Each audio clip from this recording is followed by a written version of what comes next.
ইরানে দফায় দফায় হামলায় কাঁপছে গোটা মধ্যপ্রাচ্য। জ্বলছে সৌদি কাতারের তেল গ্যাস ক্ষেত্র, 3 মার্কিন যুদ্ধবিমান ধ্বংস। তৃতীয় দিনের মতো ইরানে চলছে আমেরিকা ইসরায়েলের তীব্র হামলা। ইরানের 550 ও লেবাননে 31 জন নিহত। আলোচনার প্রস্তাব নাকচ কেন? আয়াতুল্লাহ আলী খামেনির হত্যাকে ঘিরে প্রশ্ন। হামলা হবে জেনেও আত্মগোপনে যাননি কেন? তার অবস্থান আমেরিকাকে জানিয়েছিল কে?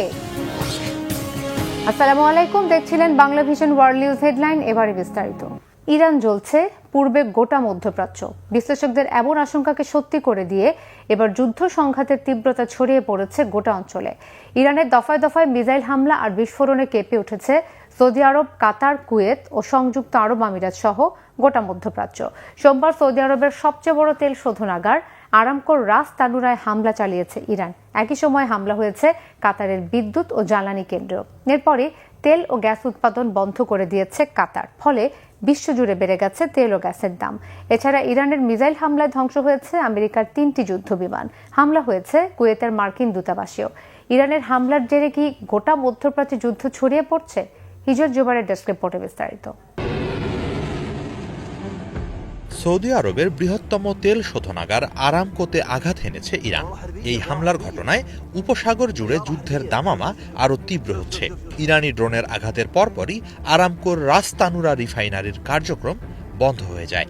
আল জাজিরা সহ আন্তর্জাতিক বিভিন্ন সংবাদ মাধ্যমের খবরে বলা হয়, হামলার জেরে স্থাপনাটির একটি অংশে আগুন ছড়িয়ে পড়ে এবং পরিস্থিতি নিয়ন্ত্রণে আনতে জরুরি ব্যবস্থা নিতে হয়। সৌদি কর্তৃপক্ষ আনুষ্ঠানিকভাবে বিস্তারিত মন্তব্য না করলেও সংশ্লিষ্ট সূত্রের দাবি, সতর্কতামূলক কারণে উৎপাদন স্থগিত রাখা হয়েছে। রাস তানুরা সৌদি আরবের জ্বালানি অবকাঠামোর অন্যতম গুরুত্বপূর্ণ কেন্দ্র। এখান থেকে প্রতিদিন বিপুল পরিমাণ অপরিশোধিত তেল প্রক্রিয়াজাত হয়ে এশিয়া, ইউরোপ ও উত্তর আমেরিকার বাজারে রপ্তানি হয়। দৈনিক 5,50,000 ব্যারেলেরও বেশি তেল শোধনের সক্ষমতা থাকায় এই স্থাপনা বৈশ্বিক জ্বালানি সরবরাহ ব্যবস্থার একটি গুরুত্বপূর্ণ হাব। রিফাইনারি ও সংলগ্ন রপ্তানি টার্মিনাল মিলিয়ে যে পরিমাণ তেল বিশ্ববাজারে যায়, তাতে সামান্য বিঘ্নও আন্তর্জাতিক বাজারে জ্বালানির দামে অস্থিরতা তৈরি করতে পারে। বিশ্লেষকদের মতে, সরবরাহ নিয়ে অনিশ্চয়তা বাড়লে অপরিশোধিত তেলের দাম তাৎক্ষণিকভাবে ঊর্ধ্বমুখী হওয়ার ঝুঁকি রয়েছে। এই ঘটনার প্রভাব শুধু সৌদিতেই সীমাবদ্ধ থাকেনি। উপসাগরীয় অঞ্চলের বেশ কয়েকটি দেশের বিভিন্ন শহরে নিরাপত্তা সতর্কতা জোরদার করা হয়েছে। আবুধাবি, দুবাই, দোহা ও মানামার মতো অর্থনৈতিকভাবে গুরুত্বপূর্ণ নগরীগুলোতে শিপিং ও জ্বালানি পরিবহন কার্যক্রমে বাড়তি নজরদারি চলছে। সংযুক্ত আরব আমিরাত ও ওমানের প্রধান সমুদ্র বন্দরগুলোতেও সতর্কতা জারি করা হয়েছে, কারণ এসব রুট দিয়ে বিশ্ববাজারে বিপুল পরিমাণ জ্বালানি ও পণ্য পরিবাহিত হয়। এদিকে কুয়েতে পরিস্থিতি আরও ভয়াবহ হয়ে উঠেছে। ইরানের হামলায় কুয়েতে বেশ কয়েকটি মার্কিন যুদ্ধবিমান বিধ্বস্ত হয়েছে। দেশটির প্রতিরক্ষা মন্ত্রণালয়ের বরাতে সোমবার এক প্রতিবেদনে এ তথ্য জানিয়েছে আল জাজিরা। এর আগে সেখানে মিসাইলের আঘাতে মার্কিন বিমান বাহিনীর একটি F-15 ফাইটার জেট বিধ্বস্ত হয়েছে বলে জানায় ইরান। সামাজিক যোগাযোগ মাধ্যমে ছড়িয়ে পড়া একাধিক ভিডিও ফুটেজে যুদ্ধবিমানটি বিধ্বস্ত হওয়ার দৃশ্য দেখা গেছে। ভিডিওতে একটি F-15 যুদ্ধবিমানকে ধীর গতিতে নিচে ঘূর্ণায়মান অবস্থায় নামতে দেখা যায়। এ সময় বিমানটির পেছন থেকে আগুনের শিখা বেরোচ্ছিল। এছাড়া ইরানি মিসাইল বা ড্রোন কুয়েতের মার্কিন দূতাবাসে আঘাত হেনেছে বলেও বিভিন্ন সংবাদ মাধ্যম জানাচ্ছে। এখানকার মার্কিন দূতাবাস ঘিরে আগুন ও ব্যাপক ধোঁয়ার কুণ্ডলীর কথা জানিয়েছে আল জাজিরা। এই মুহূর্তে ইরানের ধারাবাহিক মিসাইল ও ড্রোন হামলার মুখে আছে কুয়েত। সেখানে মার্কিন সামরিক ঘাঁটি ও স্থাপনাগুলোকে হামলার লক্ষ্যবস্তু করছে তেহরান। আপাতত হামলা বন্ধ বা স্তীমিত করার সম্ভাবনা নাকচ করে দিয়েছে তারা।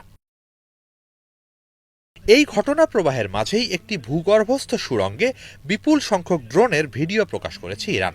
রাষ্ট্রীয় সংবাদ মাধ্যমে প্রচারিত ফুটেজে দেখা যায় সুড়ঙ্গের ভেতরে সারিবদ্ধভাবে রাখা অসংখ্য ড্রোন ও রকেট লঞ্চার। বিশ্লেষকরা বলছেন, এটি সামরিক সক্ষমতার প্রকাশ্য প্রদর্শন এবং প্রতিপক্ষকে কঠোর বার্তা দেওয়ার অংশ। CNN সহ আন্তর্জাতিক সংবাদ মাধ্যমগুলো ভিডিওটি নিয়ে প্রতিবেদন প্রকাশ করেছে। সব মিলিয়ে উপসাগরীয় অঞ্চলে যুদ্ধাবস্থা আরও ভয়াবহ পর্যায়ে পৌঁছেছে। এই অবস্থায় এরই মাঝে বৈশ্বিক রাজনীতি ও অর্থনীতিতে বড় ঢেউ তুলতে শুরু করেছে। হিজল জুবায়ের, বাংলা ভিশন। এদিকে তৃতীয় দিনের মতো ইরানকে লক্ষ্য করে চলছে মার্কিন ও ইসরায়েলি বাহিনীর তীব্র হামলা। এর মধ্যে ইরানে 1000-এরও বেশি লক্ষ্যবস্তুতে আঘাত এনেছে তারা। এতে ইরানের 550-রও বেশি নাগরিকের মৃত্যুর খবর দিয়েছে রেড ক্রস। ক্ষতিগ্রস্ত হয়েছে রেডিও, টেলিভিশন ও বেশ কয়েকটি হাসপাতাল ভবন। এছাড়া লেবাননের রাজধানী বৈরুত সহ আশেপাশের শহরগুলোতে বিমান হামলা চালিয়ে 31 লেবানিজ নাগরিককে হত্যা করেছে ইসরায়েল। এমন পরিস্থিতিতে যুদ্ধবন্ধে মার্কিন প্রেসিডেন্ট ডোনাল্ড ট্রাম্পের আলোচনার প্রস্তাব নাকচ করে দিয়েছে ইরান। কতদিন চলবে এই সংঘাত? সর্বাত্মক যুদ্ধ কি ছড়িয়ে পড়বে? শহীদ আরাফাতের ডেস্ক রিপোর্ট। সময় গড়ানোর সাথে সাথে জটিল হচ্ছে মধ্যপ্রাচ্যের যুদ্ধ পরিস্থিতি। ইসরায়েল ও যুক্তরাষ্ট্রের সাথে ইরানের রক্তক্ষয়ী যুদ্ধে এবার যোগ দিয়েছে ইরান সমর্থিত লেবাননের হিজবুল্লাহ গোষ্ঠী।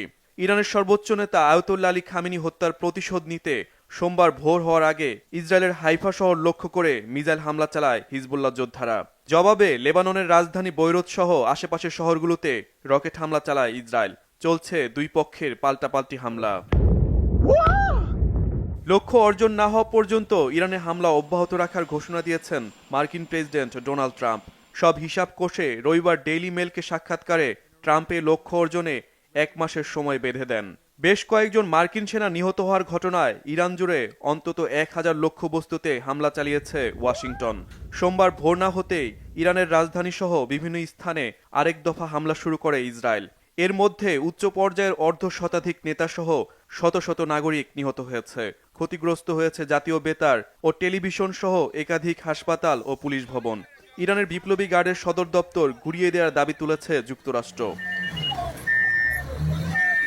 মধ্যপ্রাচ্যে নিজেদের ও মিত্র দেশগুলোর স্বার্থ রক্ষায় ইরানের বিরুদ্ধে সামরিক ব্যবস্থা নেওয়ার হুঁশিয়ারি দিয়েছে ফ্রান্স, জার্মানি ও যুক্তরাজ্য।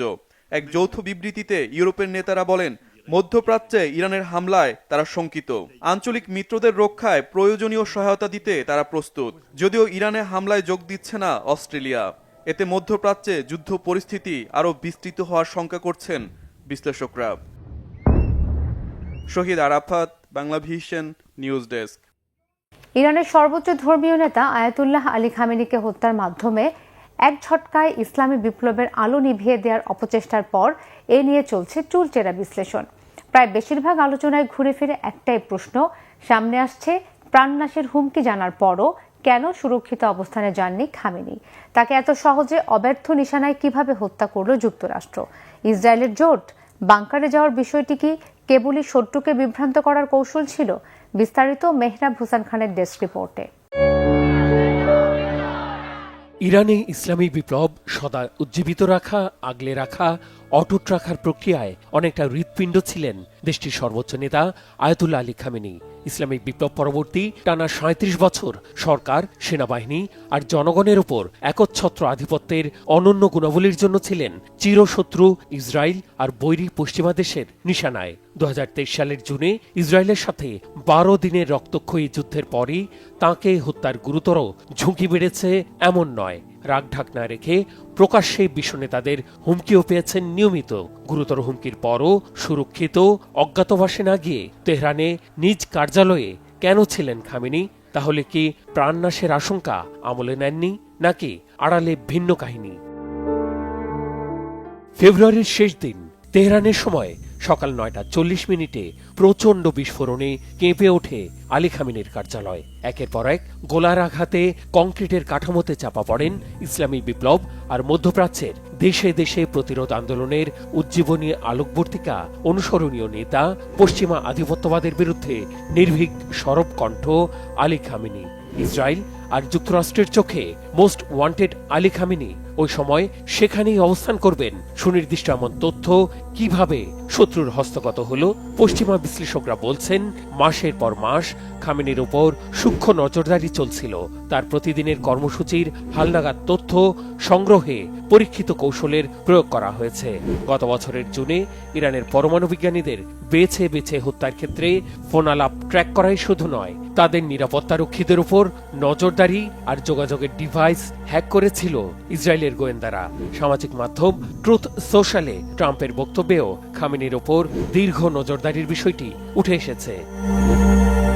শনিবার সকালে তেহরানের কেন্দ্রস্থলে একটি কমপ্লেক্সে খামেনির সাথে ইরানের শীর্ষ কর্মকর্তাদের অন্তত 3 দফা বৈঠক হবে। মার্কিন গোয়েন্দা সংস্থা সিআইএ এমন খবর পাওয়ার পর ইসরায়েলের গোয়েন্দাদের সাথে এই তথ্যের বিনিময় আর সমন্বয় করে হামলার সময় নির্ধারণ করা হয়। সিদ্ধান্ত হয় রাতে নয়, হামলা হবে সকালে। তাছাড়া সকালে হামলা স্বাভাবিক না হওয়ায় ইরানকে অপ্রস্তুত অবস্থায় চমকে দিয়ে সুযোগ নেওয়ার বিষয়টিও গুরুত্ব পেয়েছে। খামেনির কার্যালয় লক্ষ্য করে অন্তত 30টি দূরপাল্লার ক্ষেপণাস্ত্র আর বোমা নিক্ষেপের তথ্য the new York Times, the Wall Street journal, রয়টার্সের মতো সংবাদ মাধ্যমে উঠে এসেছে। মার্কিন আর ইসরায়েলের কর্মকর্তাদের তথ্যের ভিত্তিতে জানানো হয়েছে, খামেনিকে হত্যার মিশনে অংশ নেওয়া যুদ্ধবিমানগুলো ইসরায়েলের সময় ভোর 6টার দিকে উড্ডয়ন করে। সাথে ছিল দীর্ঘপাল্লার নির্ভুল নিশানায় আঘাত হানতে সক্ষম ক্ষেপণাস্ত্র। ঘাঁটি থেকে উড়ানের 2 ঘন্টা 5 মিনিট পর যুদ্ধবিমান থেকে ছোড়া ক্ষেপণাস্ত্রগুলো খামেনির কমপ্লেক্সে আঘাত হানে। ক্ষেপণাস্ত্রের ধরনই বলে দেয় দূরত্ব বজায় রেখে দূর থেকে হামলা চালিয়েছে বিমানগুলো। কমপ্লেক্সের একটি ভবনে জাতীয় নিরাপত্তা কর্মকর্তারা আর পাশের ভবনে ছিলেন খামেনি। হামলার সময় বোমার সংখ্যা আর এর শক্তিমত্তায় এও ধারণা করা হচ্ছে সে সময় খামেনির বাংকারে থাকার সম্ভাবনা অমূলক নয়। তাই খামেনি তার নিরাপত্তার বিষয়ে একেবারে যে উদাসীন ছিলেন এমন গুঞ্জনও বিতর্কের ঊর্ধ্বে নয়। Mehrab Hussain Khan, Bangla vision, news desk. যুক্তরাষ্ট্রের টেক্সাস অঙ্গরাজ্যে বন্দুক হামলায় 3 জন নিহত হওয়ার ঘটনায় সন্ত্রাসবাদের যোগসাজশ পেয়েছে যুক্তরাষ্ট্রের কেন্দ্রীয় গোয়েন্দা সংস্থা এফবিআই। সন্দেহভাজন হামলাকারী এন্ডিয়াগা ডায়াগনে আমেরিকান নাগরিক হলেও তার জন্ম মূলত সেনেগালে। এর আগে স্থানীয় সময় শনিবার মধ্যরাতের পর টেক্সাস অঙ্গরাজ্যের অস্টিন শহরে একটি বারের কাছে এই গোলাগুলি ঘটে। পুলিশের বরাত দিয়ে রয়টার্স জানিয়েছে, বারের পাশে দাঁড়িয়ে থাকা কয়েকজনকে লক্ষ্য করে প্রকাশ্যে গুলি ছোড়ে হামলাকারী। এতে 2 জন নিহত এবং 14 জন আহত হয়। আহতদের মধ্যে 3 জনের অবস্থা গুরুতর। হামলার পরপর একটি গাড়িতে করে পালিয়ে যাওয়ার চেষ্টা করে হামলাকারী। পরে শহরের মধ্যবর্তী স্থানে পুলিশের প্রতিরোধের শিকার হয়। ওই সময় হামলাকারী ও পুলিশের মধ্যে গুলি বিনিময় হলে হামলাকারী নিহত হয়। তদন্তের স্বার্থে হামলার কারণ নিয়ে বিস্তারিত কিছু জানায়নি পুলিশ। ইরানের সর্বোচ্চ নেতা আয়াতুল্লাহ আলী খামেনির মৃত্যুর পর মধ্যপ্রাচ্য পরিণত হয়েছে এক জ্বলন্ত আগ্নেয়গিরিতে। অনেকের মতে ইরানের মার্কিন হামলা একটি অসাংবিধানিক পদক্ষেপ, যা অভ্যন্তরীণ রাজনীতিতে ট্রাম্পের ওপর চাপ আরও বাড়িয়ে দিচ্ছে। বিশেষজ্ঞরা সতর্ক করেছেন যে অতীতে ইরাক বা লিবিয়ার মতো দেশে এই কৌশল বড় ধরনের মানবিক বিপর্যয় ও দীর্ঘমেয়াদী অস্থিরতা তৈরি করেছিল। ইরানের ক্ষেত্রেও একই ঘটনার পুনরাবৃত্তি হওয়ার ঝুঁকি অনেক বেশি। বিস্তারিত মীর ফজলে রাব্বির ডেস্ক রিপোর্টে। মুহুর্মুহু হামলায় প্রকম্পিত হচ্ছে ইরানের মাটি। প্রতিটি মার্কিন বোমার শব্দ এখন প্রতিধ্বনিত হচ্ছে শত শত নিরপরাধ মানুষের কান্নায়। মার্কিন প্রেসিডেন্ট ডোনাল্ড ট্রাম্পের একগুঁয়েমির জেরে এই অসম লড়াইয়ে হেরে যাচ্ছে মানবতা। কূটনীতির টেবিল ছেড়ে ট্রাম্প বেছে নিয়েছেন যুদ্ধের ময়দান। ইরানের সর্বোচ্চ নেতা আয়াতুল্লাহ আলী খামেনির মৃত্যুর পর মধ্যপ্রাচ্য পরিণত হয়েছে এক জ্বলন্ত আগ্নেয়গিরিতে। আগ্রাসনের এই খেলায় জয় পরাজয় ছাপিয়ে এখন বড় হয়ে উঠেছে লাশের স্তূপ। ট্রাম্পের এই হামলার মূল লক্ষ্য হল ইরানের রেজিম চেঞ্জ বা শাসন ব্যবস্থার পরিবর্তন। কিন্তু বিশেষজ্ঞরা সতর্ক করেছেন যে অতীতে ইরাক বা লিবিয়ার মতো দেশে এই কৌশল বড় ধরনের মানবিক বিপর্যয় ও দীর্ঘমেয়াদী অস্থিরতা তৈরি করেছিল। ইরানের ক্ষেত্রেও একই ঘটনার পুনরাবৃত্তি হওয়ার ঝুঁকি অনেক বেশি। 1 মার্চ এ বিষয়ে বিশ্লেষণধর্মী একটি প্রতিবেদন প্রকাশ করে জাপান টাইমস, যেখানে বলা হয় অনেক মার্কিনী মনে করছেন ট্রাম্প তার অভ্যন্তরীণ রাজনৈতিক সংকট থেকে নজর সরাতেই এই হামলা চালিয়েছেন। রিপাবলিকান ভোটারদের একাংশও এখন মনে করছে ট্রাম্পের এই পদক্ষেপ যুক্তরাষ্ট্রকে একটি অপ্রয়োজনীয় ও ব্যয়বহুল যুদ্ধের দিকে ঠেলে দিতে পারে।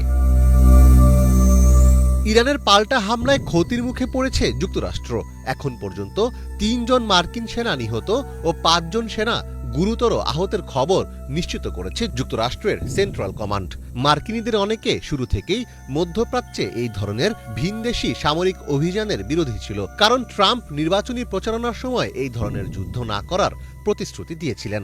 যদি মার্কিন সেনাদের মৃত্যু বা আহতের সংখ্যা বাড়তে থাকে, তবে ট্রাম্পের সমর্থকেরাও বেঁকে বসতে পারে বলে মনে করছেন বিশ্লেষকেরা। হামলা শুরু হওয়ার সময়ই মার্কিন প্রেসিডেন্ট পরিষ্কার করে বলেছিলেন যে আমেরিকানদের হতাহত হওয়ার সম্ভাবনা রয়েছে, তবে এত এত দ্রুত যে ক্ষয়ক্ষতি হবে সেটা বোধহয় কেউ আশা করেনি।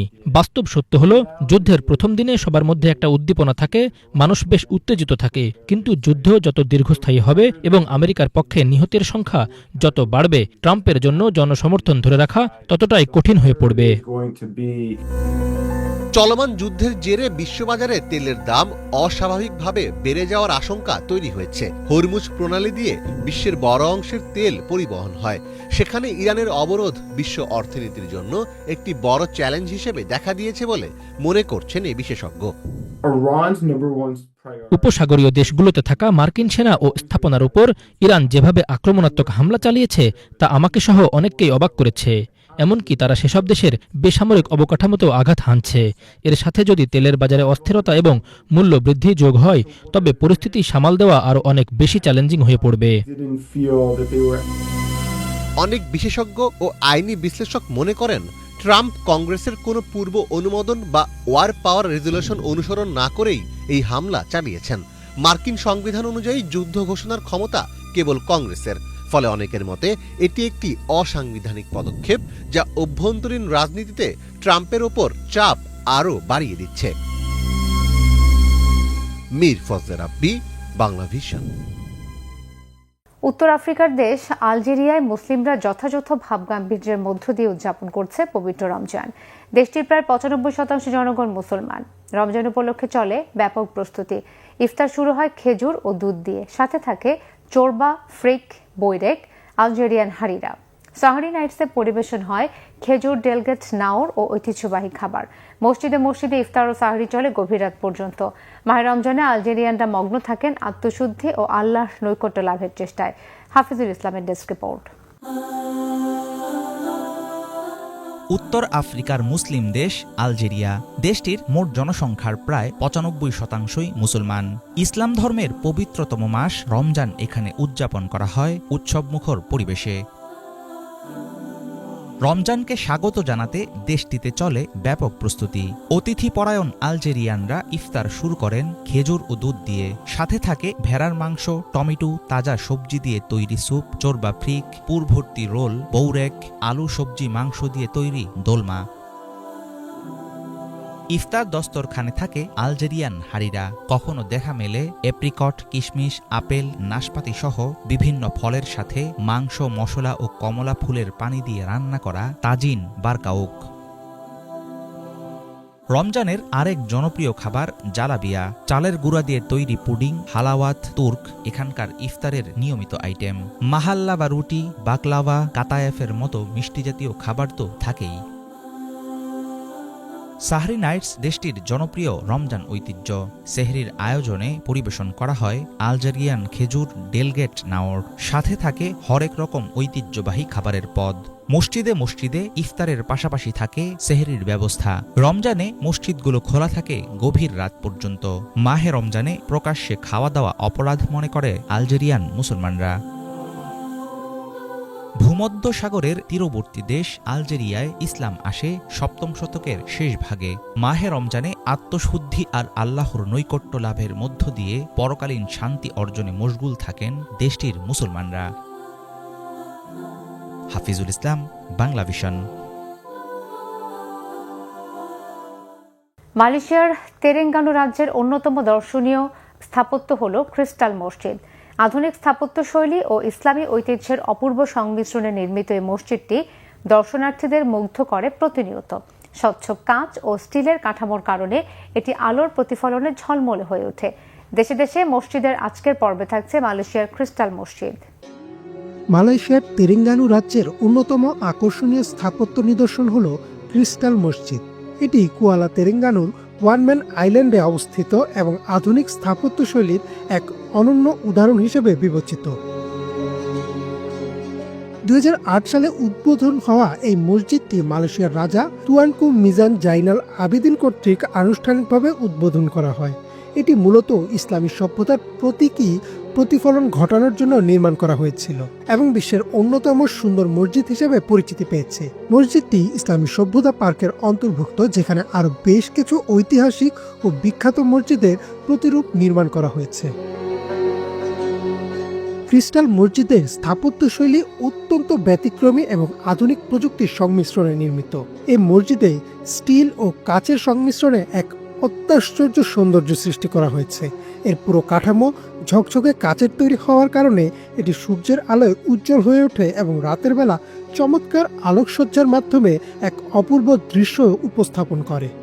মসজিদের প্রধান গম্বুজটি সোনালী রঙের এবং প্রতিটি মিনার রূপালী রঙের কাচ দ্বারা আবৃত, যা প্রতিফলিত আলোয় এক ভিন্ন মাত্রার সৌন্দর্য এনে দেয়। মসজিদের অভ্যন্তরীণ স্থাপত্য অত্যন্ত শৈল্পিকভাবে নির্মিত। এর অভ্যন্তরে আধুনিক ডিজাইনের ঝাড়বাতি ও ইসলামিক ক্যালিগ্রাফি দ্বারা সজ্জিত দেয়াল দর্শনার্থীদের বিমোহিত করে। এটি একটি স্মার্ট মসজিদ হিসেবেও পরিচিত, কারণ এখানে মুসল্লিদের জন্য ডিজিটাল কোরআন পাঠের সুবিধা, ইন্টারনেট সংযোগ এবং আধুনিক প্রযুক্তি নির্ভর অন্যান্য সুবিধা বিদ্যমান। এই মসজিদে প্রায় 1500 মুসল্লি একসাথে নামাজ আদায় করতে পারেন। এটি শুধুমাত্র নামাজ আদায়ের স্থানই নয়, বরং এটি ইসলামিক জ্ঞান চর্চার কেন্দ্র হিসেবেও ব্যবহৃত হয়। পর্যটকদের জন্য এটি একটি গুরুত্বপূর্ণ গন্তব্য, যেখানে তারা ইসলামের সৌন্দর্য ও ঐতিহ্য সম্পর্কে জানার সুযোগ পান। প্রাকৃতিক সৌন্দর্যে ভরপুর তেলেঙ্গানা রাজ্যের এই অনন্য স্থাপত্য নিদর্শনটি স্থানীয় ও আন্তর্জাতিক পর্যটকদের জন্য এক বিশেষ আকর্ষণের কেন্দ্রবিন্দু। প্রতিদিন অসংখ্য মানুষ এই মসজিদ পরিদর্শনে আসেন এবং এর সৌন্দর্য উপভোগ করেন। মালয়েশিয়ার অন্যতম বিস্ময়কর স্থাপত্য হিসেবে ক্রিস্টাল মসজিদ সত্যিই এক অনন্য সৃষ্টি, যা ইসলামী স্থাপত্য ও আধুনিক প্রযুক্তির এক মেলবন্ধন ঘটিয়েছে। ইমরান মাহমুদ, বাংলাভিশন।